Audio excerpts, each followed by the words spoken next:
devilish spells, curse her, and wagged their unkempt heads as haystacks and livestock crashed through their thatches, and asked each other in fearful whispers whether such raging fury of the elements portended the end of the world, or the second coming, or another bloody wet week, and agreed that it was alla happening gossip.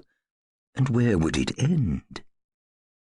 Well, that takes care of the weather, and before meteorologists start hunting through their almanacs for the date of this monumental tempest, we shall tell them that it befell on a certain February the 2nd, but make no mention of the year, save that it was sometime between the foundation of Kiev University and the discovery of Spitzbergen, and they can make what they will of that, my masters. Why such reticence? Because the moment a romantic storyteller starts committing himself to actual years and similar pretensions to strict historical fact, his character is gone, being at the mercy of nitpicking critics, who will take gloating delight in pointing out, for example, that Attila the Hun couldn't possibly have studied Monteverdi's second madrigal book, because it hadn't been published in his day, see? Nor were pretzels available in the '45 rebellion. Out upon them, pedants.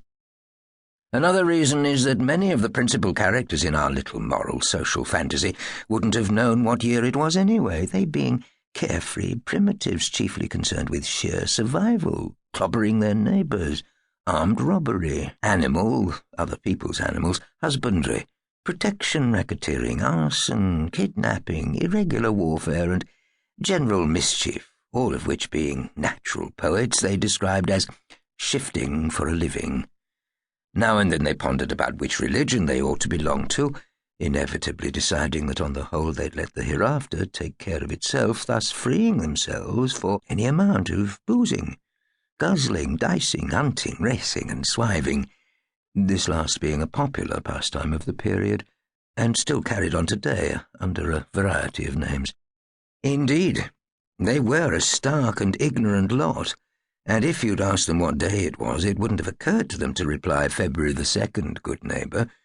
They would more probably have responded with Candlemasjäger and Bugger, because that is how they talked, and they were used to reckoning by their old Christian festivals in that happy far-off time when there were no desk diaries or wall planners, though even then the precocious Flemish schoolboy P.P. Rubens may well have been making furtive sketches of sporty nudes in his exercise books in anticipation of the Playboy and Pirelli calendars.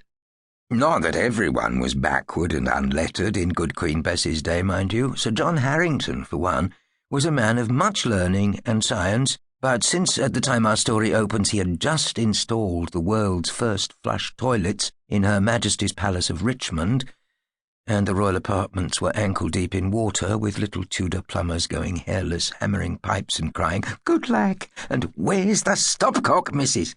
He had more to do than worry about what year it was. He plays no part in our tale, by the way, but has been introduced merely to provide a little period colour, like the scenes and characters in the next couple of pages.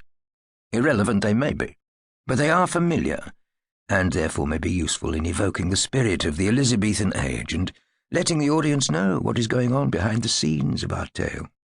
So, on that tempestuous night of February the 2nd, 1500 and something, when Merrie England was being sore buffeted by storm, and the plumbers were warning a distraught Sir John that he was flying in the face of nature and the Union wouldn't let them mop up, in the Mermaid Smoker, 2 playwrights were engaged in a game of envious one-upmanship, with Marlowe snidely advising his rival to get out of drama and into poetry, because your Saturday morning serials are a real dead end. I mean, 3 parts of Henry VI, for God's sake. People are beginning to ask, what next? Kemp and Summers meet Henry VI? And Shakespeare was countering with backhanded compliments about Dr. Faustus.